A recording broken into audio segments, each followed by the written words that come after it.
Charlie Chaplin. এই নামটি হয়তো অনেকের কাছে পরিচিত, আবার অনেকের কাছে পরিচিত নাও হতে পারে। তারপরে ওনার ছোট্ট একটি পরিচয় দিয়ে নিই। উনি ছিলেন বিখ্যাত কৌতুক অভিনেতা। তিনি 1889 সালে লন্ডনে জন্মগ্রহণ করেন এবং 1977 সালে সুইজারল্যান্ডে মৃত্যুবরণ করেন। আজ তারই কিছু বিখ্যাত বাণী আপনাদের সামনে তুলে ধরলাম, যে বাণীগুলো আসলে অনেক অনুপ্রেরণামূলক। তাহলে চলেন মূল ভিডিওতে চলে যাই।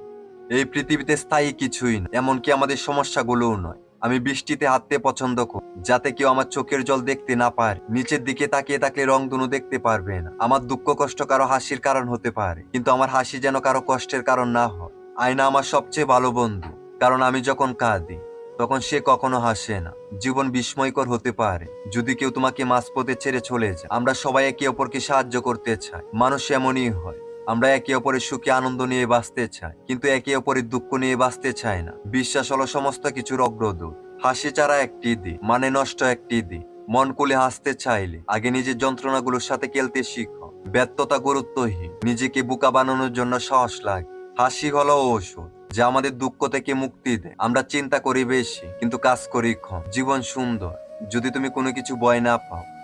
তো আজ এ পর্যন্তই। সবাই ভালো থাকবেন। আল্লাহ হাফেজ।